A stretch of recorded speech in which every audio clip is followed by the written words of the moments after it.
नमस्ते। उम्मीद करता हूँ आप लोग अच्छे होंगे।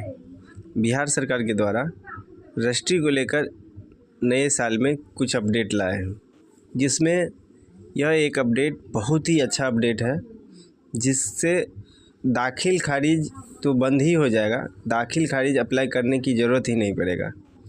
ये रजिस्ट्री के साथ स्वतः ही विक्रेता के जमाबंदी से घटकर क्रेता के नाम से जमाबंदी में रकबा को ऐड कर दिया जाएगा। तो ये एक बहुत ही अच्छा पहल है, जिससे भूमि विवाद ख़त्म होगा। ये सरकार का बहुत ही सुनहरा अच्छा सोच है।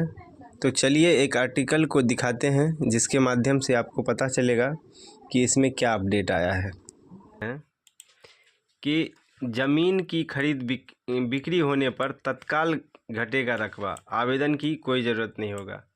देखिए, ये इस नए साल में ये अपडेट आने के बाद आपको अगर ज़मीन की खरीद बिक्री करनी होगी, उसी समय तत्काल रूप से इसका रकबा जो भी होगा, जमाबंदी का रकबा जो विक्रेता होंगे उनके जमाबंदी से घटकर क्रेता के नए नाम से क्रेडिट कर दिया जाएगा। और ये इसमें आवेदन की कोई आवश्यकता नहीं होगी, रजिस्ट्री के टाइम ही स्वतः हो जाएगा। देखिए, राज्य में ज़मीन की खरीद बिक्री होने पर अब विक्रेता के हिस्से का रकबा तत्काल घटेगा। जमाबंदी के लिए खरीदार को अलग से अंचल कार्यालय में आवेदन करने की ज़रूरत नहीं होगा। ज़मीन की रजिस्ट्री होते ही जमाबंदी के लिए ऑनलाइन आवेदन अंचल को जाएगा और साथ ही अंचल अधिकारी के द्वारा इसकी पूरी प्रक्रिया को की जाएगी। और इसका जो जमाबंदी का पेपर है उसको क्रेता जो है, या तो आप निबंधन कार्यालय से ले सकते हैं या आप अंचल कार्यालय से भी ले सकते हैं।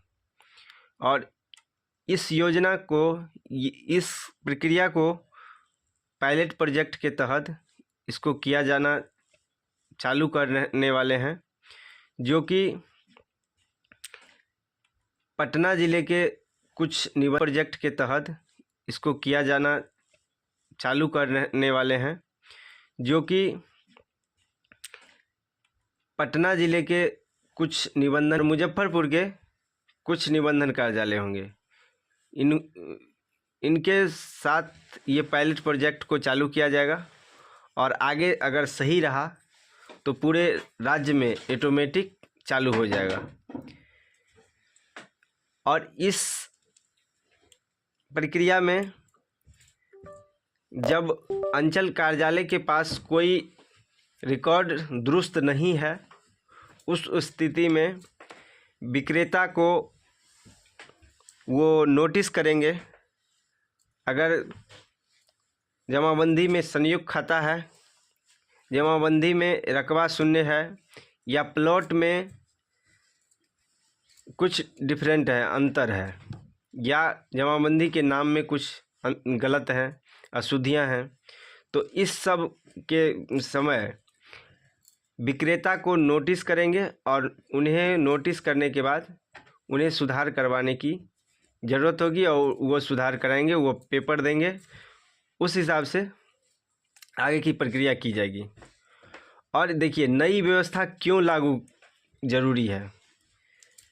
तो नई व्यवस्था अगर आप ये लागू होता है तो आप एक एग्जाम्पल के रूप में समझिए कि सिंपल सी बात है कि आपके खाते में अगर 10 रुपये है, अगर आपके पास खाते में 2000 रुपये है और उसमें से अगर 2001 रुपया निकालना चाहेंगे तो नहीं निकलेगा।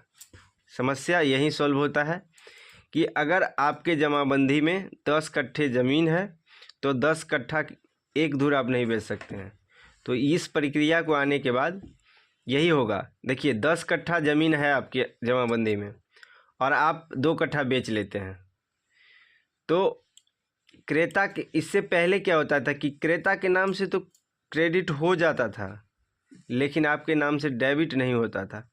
तो उस स्थिति में और विक्रेता पुनः आप किसी और को बेच देता था, एक को, दो को, अन्य कितना को भी बेच सकता था। लेकिन अब ये प्रक्रिया आने के बाद जिस समय उसके साथ विक्रेता के पास 10 कट्ठा ज़मीन है, अगर एक को बेच दिया तो उसके पास 8 कट्ठा ज़मीन बचा, वो उसी समय तय हो जाएगा कि आपके खाते में इतना ही है, आपके जमाबंदी में 8 कट्ठा ही है, तो आप 8 कट्ठा एक धुर फिर भी नहीं बेच सकते। अगर दूसरा बार बेचेंगे तो आपको पुनः घटेगा। तो इससे बहुत ही अच्छा होगा, इससे भूमि विवाद से छुटकारा मिलेगा।